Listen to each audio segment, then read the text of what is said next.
Welcome, Digital Wildcatters, to another episode of BDE. We're so fortunate we were able to trade Colin for Mark. Or did we trade Colin for Eric? We traded days is what we did. We traded days, yes. I've spent the better part of the last 10 days traversing 9 states. So we got you back. Thought I would miss yesterday, so we moved it to today. And we traded Colin for Eric Nielsen. Eric, welcome on. Hey, Eric. Yeah, thank you. I've had a lot of time to prepare the last 2 minutes. Oh, it's easy. Okay, so Laura and I were chatting the other day. She goes, please explain to me why oil is at 70 some odd dollars a barrel, even though we got a little bump yesterday. Did we go above 80 yesterday? We did. I don't believe so. I don't think we did either. I was practicing safe driving. I wasn't looking at my phone. Oh, good. So make it make sense, Mark. So where does Laura think it should be? I don't know. That's a good question. We should tailor to higher that. or lower. Yeah. You know, I think in the context of something you had on your own version of Run of Show was this notion that U.S. oil production is predicted to be up 600,000 barrels a day in 2025 over 2024, which is, I think, a lot stronger than most of the prognosticators in the last couple of years who've certainly been wrong, as we've seen rig count do nothing but go down and the main drivers of that growth. But, you know, I think, and Eric and I were talking about before we hit record, you know, I think back over a long history of at least being ancillary to watching oil markets as an equity analyst. You still have a physical situation, global inventories that are pretty low. Crude oil is below 5-year lows, and products are approaching that. You've got this ebb and flow, certainly, of what's going on in the Middle East. Are Israel and Hamas going to come to a truce or a ceasefire? Are we going to have, you know, an escalation? Are we, you know, the other, I think, element, there's been a bit of headlines that I've seen around Libya about shutting in and resumption of production. I did see an interesting graph the other day that had Libyan long-term oil production broken down into 2 time periods. One was pre-Gaddafi and one was post-Gaddafi, which was a mostly smooth up and to the right, slightly up and to the right line pre-Gaddafi. And since then, it's been all over the map, you know, going from highs to zero.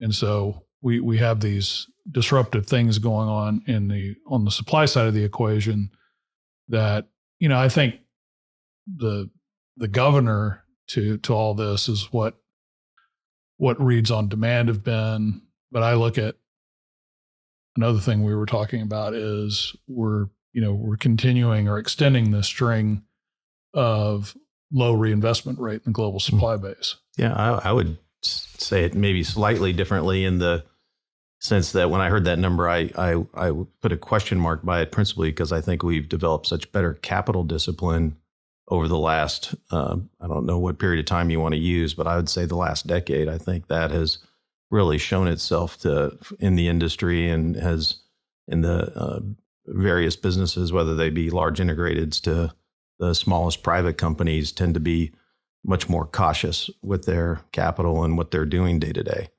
And as you move down that stack too, the opportunity set just isn't the same as it once was. So the resource tends to be a little more difficult to access, and the resulting production is not what it once was.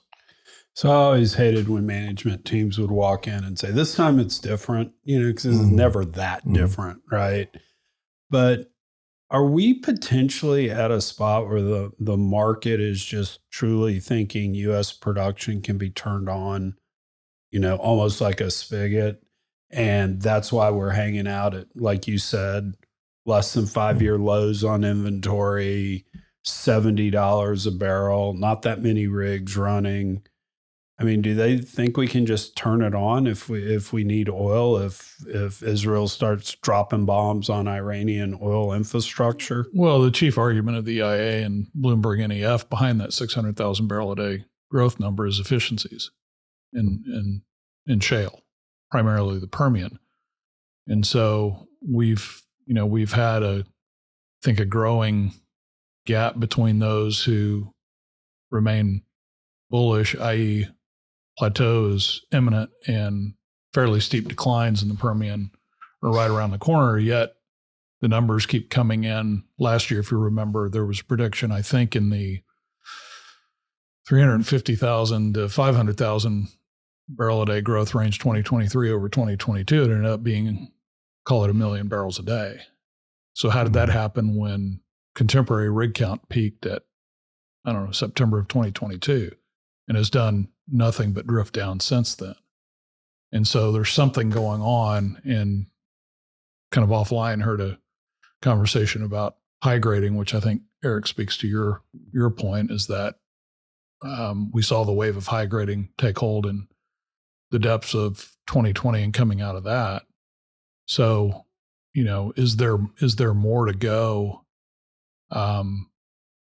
in terms of noticeable efficiency and technology-driven improvements, process improvements that are going to continue to surprise us to the upside when we think, we've drilled up all the tier 1 acreage, for example.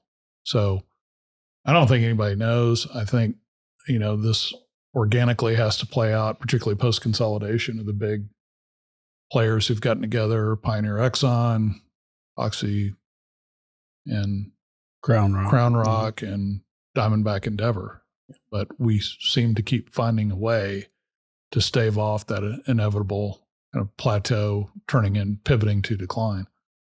Well, I think that's right. And the Crown Rock Endeavor, I think, are the ones that are most interesting to me, just principally because they've probably been the most deliberate in terms of how they've gone about development. They had such a longer term point of view, and now that may be brought forward in a way that we wouldn't have expected. Because I know I've said this stat, but I'll say it again. When you looked at, and I'm kind of making these numbers up, let's call it 2012 to 13, 13 to 14, 14 to 15, IPs were up 30% a year. This was technology getting better, blasting things with a bigger hammer. And then you got into 17 and 18, and they were up like 18% and then 20% a year. What was interesting, though, is if you took out Exxon and Chevron drilling from 17 and 18, IPs were basically flat. So what you were seeing is Johnny come lately to the Permian Basin, because they all started drilling horizontals, 5 years after everyone else did. So you were getting good land to put in there that was really leading to that IP increase. But I just can't make it make sense since then, because I felt like in 17 and 18, we were kind of peaking. And when we were sitting there at Kane, we were dialing back fracs. Okay, what if we save 10% on this frac job? What does it do to performance? And so, and the economics, right? Yeah, that's what you're coming into. Yeah. And I just don't know where all this, I can't believe we're at 13.2 million barrels a day of production right now. And if that, I think the number of the target for 2025 into 2025 is 13.9 if you add that projected growth in, which is pretty stunning. The other kind of Damoclean thing here is, what does OPEC Plus decide on as an unwind strategy to the 2.5 to 3 million barrels a day of production that's off the market?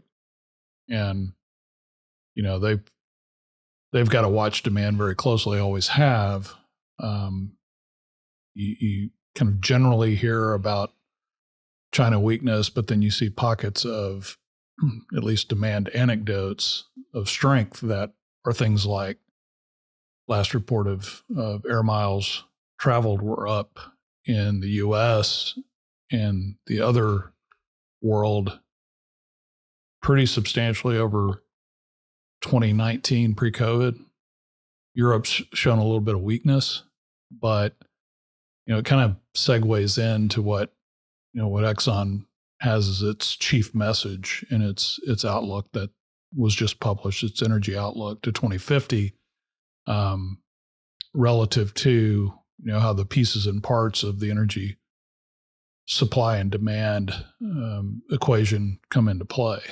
And a lot of that's driven by just this ambient level of population growth. Yeah. So I don't know. Demand has always been, E&P companies used to, in their macro commentary, used to basically not talk about demand when gas production wasn't growing. If you remember EOG's vintage gas production chart for the U.S. and North America, we thought we would never get out of it. And I remember Aubrey saying back in, I believe it was 2012 at the IPAA, predicting that because we did our job too well in natural gas, which created this market imbalance problem and thus collapsed prices, he said, we're going to do the same thing in oil. None of us believed him, but he's pretty much been right that we do have demonstrable improvements and applied improvements in technology that have, by the numbers, surprised to the upside in terms of how resilient and how efficiently expandable the U.S. production base has been. Because it's wild. So Exxon's at 100 million barrels a day in 2050. BP's at 75 million barrels a day of demand in 2050. What say you, Eric? Now you're going to be actually on the record, searchable by Collide video, so that it'll be there forever. So I would say I'm at a major disadvantage here because you guys are so on top of these issues. What I would just come back to is, everybody is trying to manage their resource to the best of their abilities. And I think we've just become so effective and good operationally that whatever anybody thinks they can do, they generally can do it better. And they do it better with reps. And as some of these resources get, in the hands of people that can do them even at larger scale, I think you'll see that incremental growth as a result. But I think these are everybody's best guesses, and in the end, we're always surprised one way or the other. Yeah, the thing that I used to, until call it like 6 or 7 years ago, tell me what the rig rate is. And you could always kind of guesstimate what U.S. oil supply was going to be. You had the back of the envelope type stuff you could kind of do in your head and all. I've just been totally wrong the last 6 or 7 years. And I guess it's part of it is we're just drilling so much faster that one rig today is 1.5 rigs 6 or 7 years ago, just on pure speed. Yep. I mean, literally just days to complete. Yeah, so you've got ducks and TILs and what acreage is being drilled, how aggressively is it being stimulated.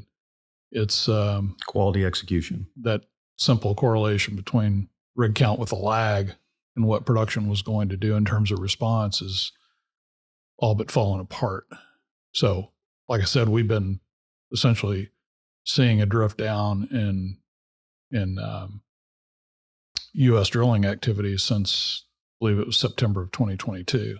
So I'm still in the camp of we're up 1 million barrels a day of demand a year for the rest of time.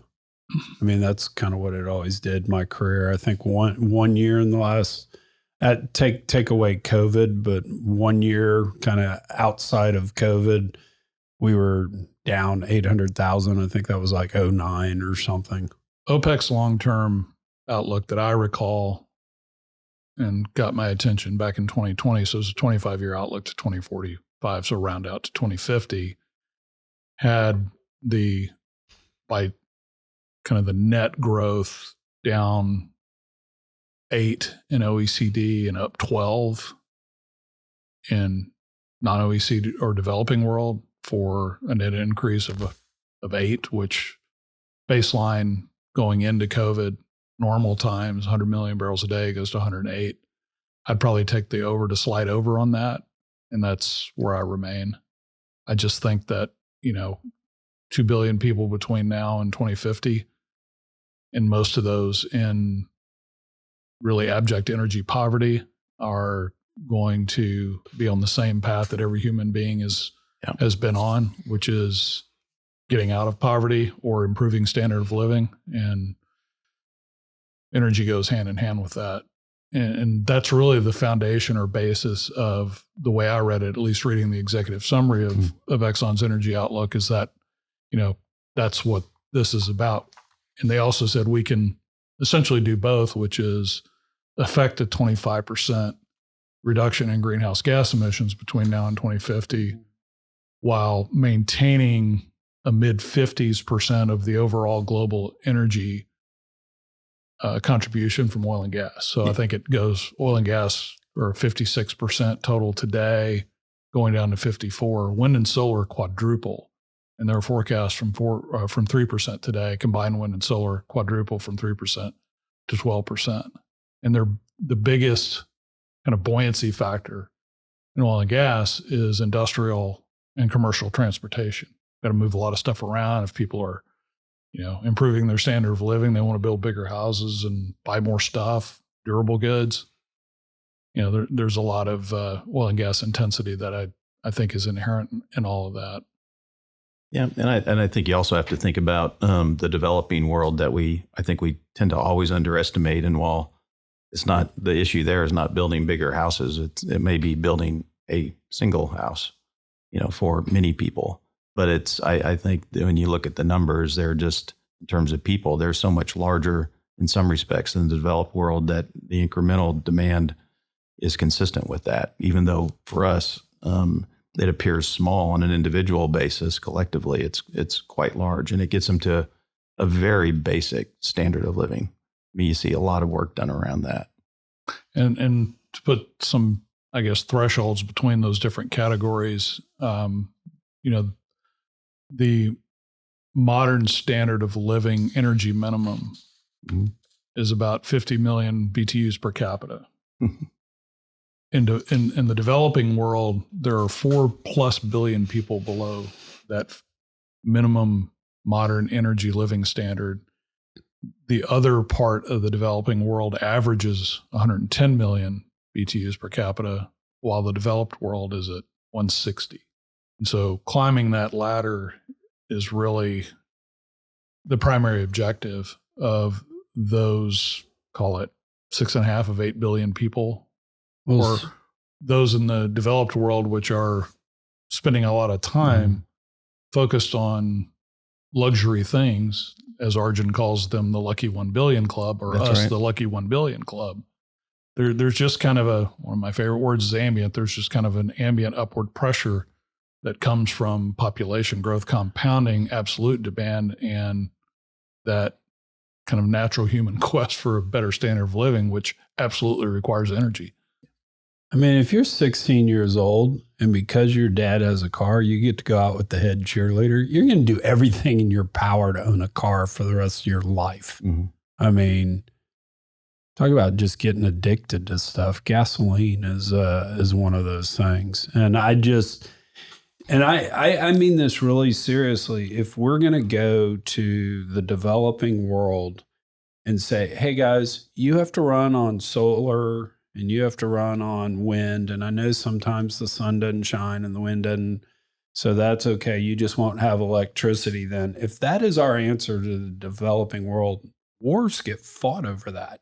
You can't go tell them, hey, let them eat cake. I mean, you truly have to allow people to pursue non-energy poverty or non-energy non-poverty.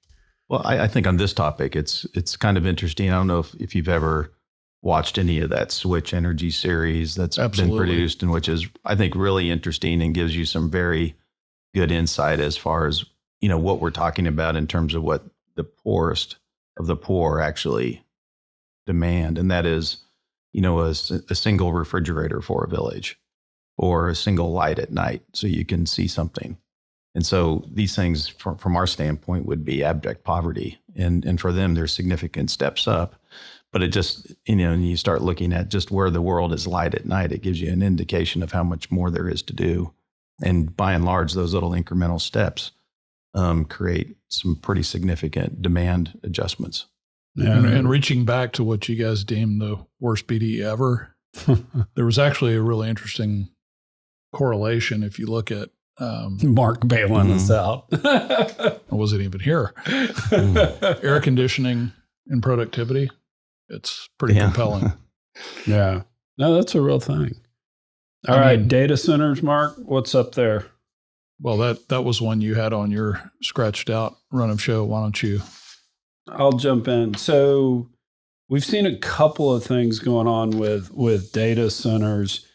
One of them has been the issue that FERC's looking at now, where basically if you want to co-locate a power center or power plant for your data center, and Eric and I were talking about this earlier, do you connect to the grid? If so, does FERC regulate you? If so, do you pay the grid? If, because power's got to be balanced, you can't just hook in to the grid. Okay, now you're going to have to wait 8 years to be able to hook into the grid in this spot. Data centers are starting to say things like, never mind, we just won't connect. And so the FERC is starting to look at that in terms of what are the rules going to be with that, and it's going to be interesting to watch that and this play out. This really started grabbing headlines when Amazon bought that data center adjacent to Susquehanna, which I think had a load of 300 megawatts, and that was off grid. Talon Energy is the provider at the Susquehanna nuclear facility. And the big boys have come in and started needling for a protest. Don't know what the official term is with FERC, that because of something called an interconnection service agreement, an ISA, that in the case where the primary source, the co-located source to this data center trips, in the agreement, they get made up for by another generation source on site, the other unit that is actually part of the PJM grid. And essentially the contention is that they get to free ride on the ratepayers that are part of the PJM grid. Talon is accusing AEP and Exelon of, being, the way I think about it, just being jealous of wanting to monopolize all the rents that are going to come out of these co-located facilities and data centers. But we're not talking about, this one's 300 going to, I think, 480 megawatts. It's now kind of mainstream to be talking about data centers, co-located data centers, as being gigawatt type situations. So this is, in the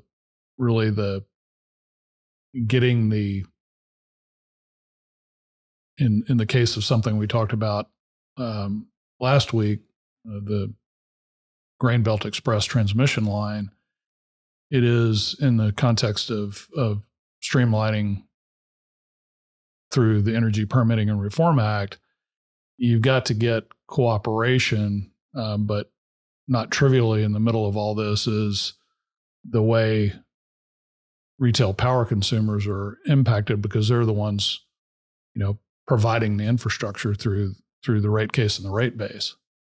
And so if there is something that disadvantages them in the case of a trip situation at a data center, and all of a sudden they're pulling power off the grid, does that make them more vulnerable? And is it fair for them, not them being the parties to this interconnection service agreement in that situation, is it fair for them to be, quote unquote, free riding on established infrastructure that in generation that is part of the grid? Well, I think this is what Chuck and I were talking a little bit about earlier, and maybe not in this exact context, but we came to pretty quickly small scale nuclear that's dedicated to these sorts of things with this level of demand. And I don't know the answer to that, but I would think that could make a lot of sense if that is the technology that is acceptable, right? I think people are still scared of it. I'm hoping, my personal view is that nuclear is the primary solution to a lot of these issues. And I think we've got a lot of basis to feel good about that. And I think all you really need to look at is our military to get comfortable with that, and what we've done in the Navy and elsewhere. Chuck, what do you think Well, about that? and the interesting thing about what you just laid out for me is who actually made that choice. And it was the tech company. It was the data center. It was Google. It was Microsoft. And I think energy participants are missing that. We're so used to having a grid that supplies electricity to folks, and we just sell them natural gas. And you have folks that have nat gas generators, and that's just how it works. I think the world's changed. I think the data centers are going to make those choices. And if they choose nukes, natural gas, all this demand that we are forecasting we're going to see is never going to materialize. When's the last, I ask the natural gas companies this all the time, when's the last time you sat down with Google and tried to sell them natural gas? And they kind of stare at me. But I think the dynamics changed. Yeah, because what you just said that will be acceptable to them. It's acceptable to the tech companies, and they like nuclear. Yeah, tech is going to be the most influential, and they already are, in terms of defining the direction of power in particular, and just the clout from a financial and influence standpoint, from a power standpoint, is, I think Doomberg predicted not too long ago, this log jam on nuclear is going to be broken, or the steamroller in effect is going to be big tech. And I think this is the first salvo in that. We've talked quite a bit about nuclear and off-grid type solutions. Along with the Energy Permitting Reform Act, it would be nice to see something that addresses the just absurd inertia and kind of overhead monster that the NRC permitting process has created over the last 50 years in this country. Whether that is part and parcel of it, it's probably going to have to come out of that force that is tech, causing a change and a streamlining the rules of the game as it relates to more innovative things like off-grid nuclear micro-reactors for things like data center use. I think Bill Gates views that as like a bump in the road, the regulatory environment. He'll walk into DC and say, "Here's what I need." Yeah, well, I think if it's delivered by somebody coming from that perspective, it's received in a way that it's just not from the industry for whatever reason. Well, and even at the consumer level, ultimately, at least in this country, everybody wants it. As consumers, we want more of this stuff. Yeah. We don't want our power to go out in kind of normal hot summertime and cold wintertime situations. So I think pragmatism and need are going to drive it, with a pretty strong shove from big tech, at least leading the way on this stuff to change some of the rules. So meanwhile, the 2024 campaign still seems to be bogged down, and I know you are, but what am I? All right. Tell the story about deep fission. Speaking of nuclear. Yeah, this was really cool. So we've got a text thread that we're all on, and Mark sends articles around, and this one was cool. Yeah, this is a startup in Berkeley. Not surprisingly, a father-daughter team. Elizabeth and Richard Muller just received $4 million in pre-seed funding from something called 8VC. I've never heard of 8VC, but that doesn't really mean anything that I haven't heard of it. It's basically moving the reactor and steam generator, the thermal activity that goes behind a nuclear power generation setup, downhole. About a mile.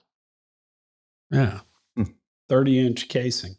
And it proposes to eliminate what you and I were talking about earlier today, was just the massive costs of conventional above the ground nuclear, of all the materials and really over design that need to go into things like pressure containment and radioactive meltdown containment in terms of steel and cement, et cetera.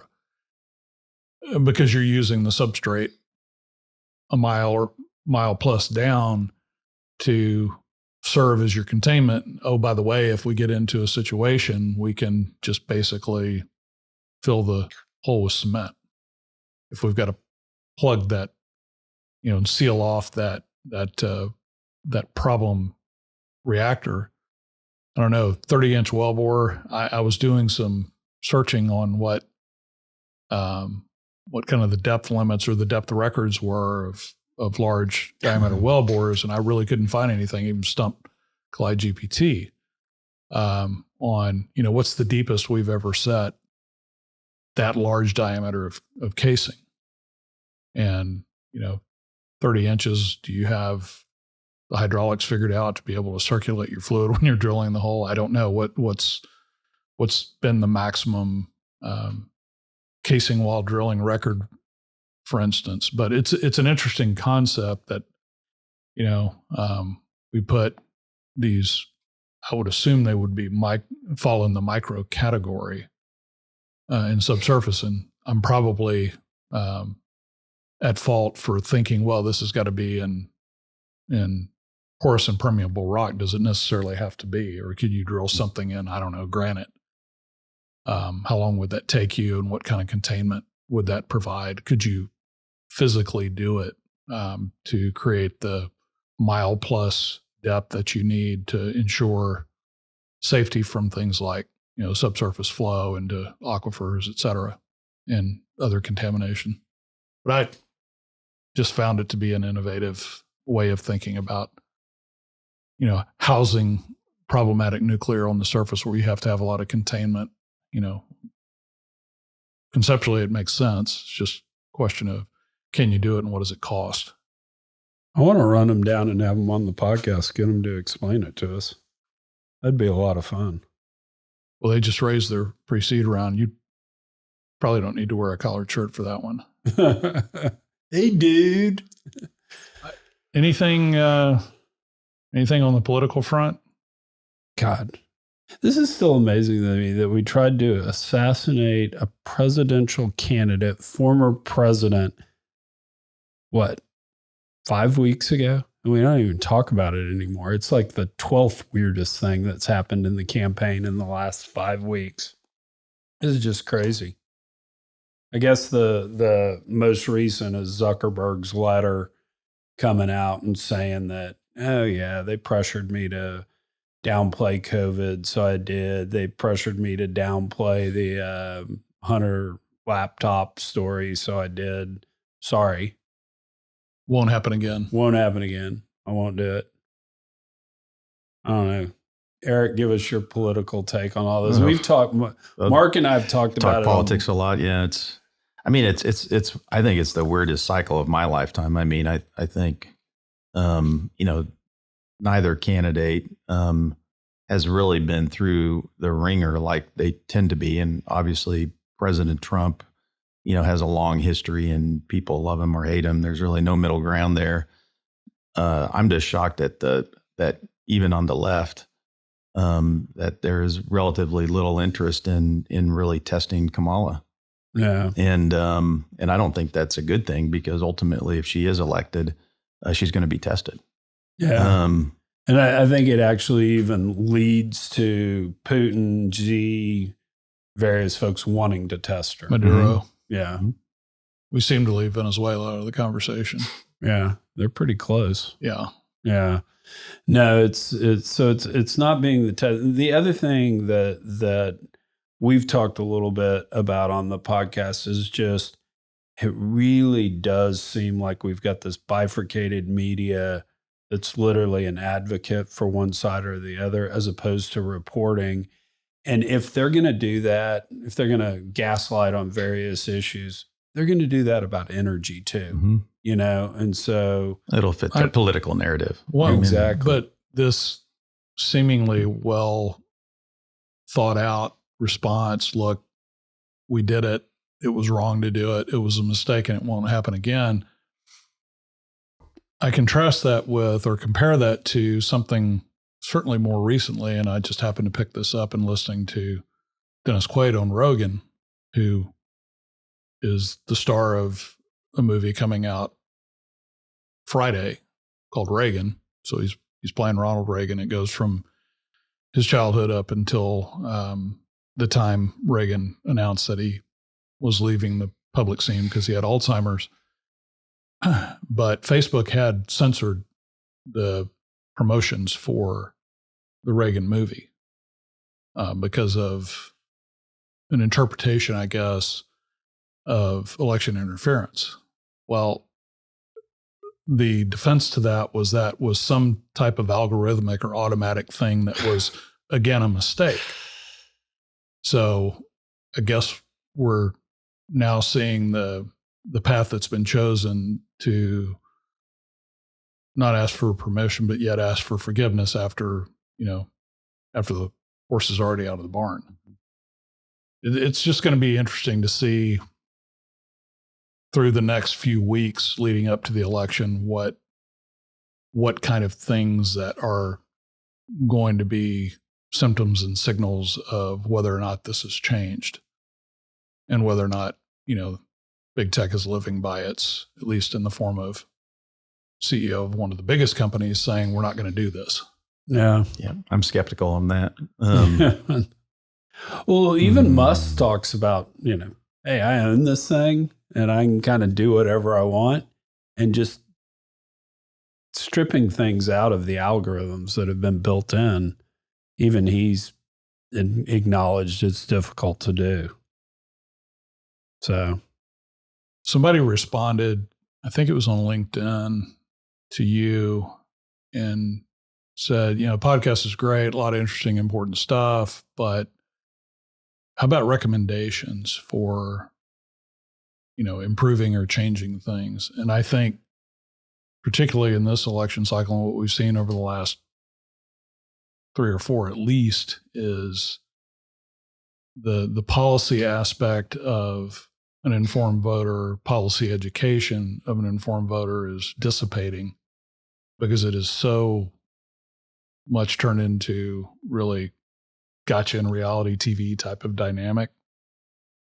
And, that in my mind exacerbates the problem as opposed to spending time as an individual being informed on some really important policy things. Like, I know there's been a lot of discussion about proposal, I think that originated with President Biden, about instituting a tax on unrealized gain. Well, what does that mean? If there's a high chance of that happening and you're a young person who's going to be around for another 50 years or so, and you're voting for the first time and you're trying to kind of build into your future, what does that mean for my ability to invest and grow my own wealth? And so I just think the first step people can take is being interested in one, and self-interest is fine, but also doing some research before you get caught up in the kind of celebrity or emotional reality TV aspect that unfortunately is really all over the airwaves every day on both sides, both sides. Well, I think that, to your point, I think most people don't really even think of that issue, at least younger people. It's so far removed from most at this point that they're not thinking of any wealth that they have or may have that would be taxed before they, before they transacted. But I agree with all that. I think the most disappointing thing to me is just how shallow the process has been through this cycle. Really, everybody's been protected. The talking points are pretty well defined, and I can't see, even if you are a real fan of Kamala Harris, I just can't believe how you think it's favorable to her if she were to win, to have not gone through the kind of the dauntless, that most politicians go through and they are considered for these roles. It's a crazy process that this has been. Yeah, no, I found interesting. I think Jonathan Karl from ABC was interviewing Senator Tom Cotton, and Tom Cotton said, well, she's against fracking. And Jonathan Karl, who's a member of the media, said, well, no, she's not. That's not her position. She said otherwise. And Senator Cotton was like, No, she hasn't. Maybe an unnamed staffer at midnight on Friday put out a press release saying she's okay with fracking now, but she hasn't said it.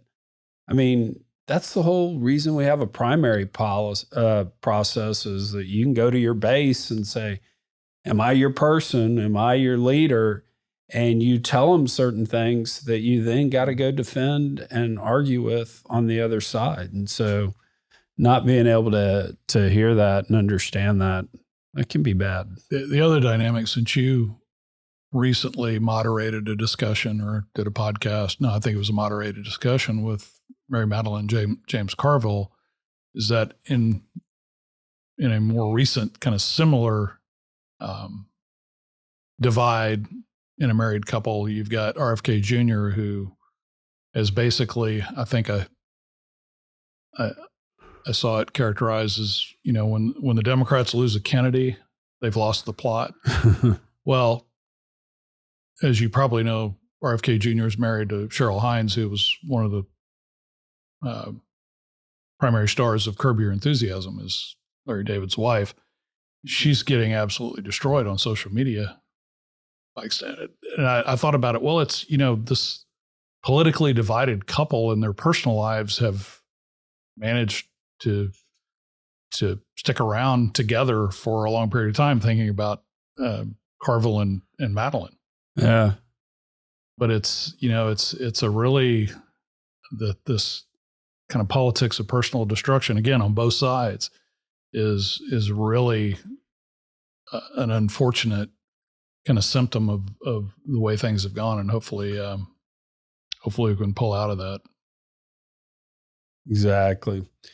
Want to close the show. Yesterday was the 11th anniversary of James Broach passing away, who I hired out of school when I was at Stevens. And then he went to Credit Suisse for a year and a half and then joined us at Kane Anderson. So I think he worked 13 out of his 16 professional years with me. And just simply the greatest guy on the planet. Had three boys that were all basically a year apart. We used to say, James, we can tell you what's causing that, just in case you need to know. But one of the best people on the planet, a real superstar of the energy business, taken way too early because of brain cancer. And as I do every year, fuck brain cancer. That's just a horrible, nasty disease. And so rest in peace, James. And you had dinner with I had dinner with the boys last night. Yeah. And so it's cool because you see James in each one, but you also see three very distinct individuals. And so Parker's going to try to go to the Naval Academy. Harry wants to go play lacrosse in college, and Oliver might be the best athlete of all three of them. And James had won the NCAA Division III tennis tournament when he was at Trinity, both in singles and doubles. So it was an amazing athlete. And anyway, it was good to see them. His widow, Jamie, has remarried. Great story, to a guy named Jeff. Jeff's awesome guy who had married his high school sweetheart who had cystic fibrosis. So they knew she was going to pass away in her 20s.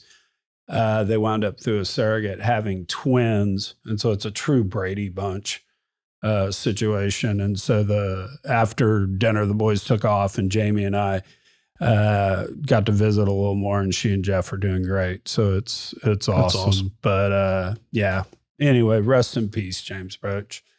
If you like the show, appreciate you joining us. Feel free to subscribe, share it with a friend, and leave lots of comments about Eric so maybe we can get him to come back and join us again.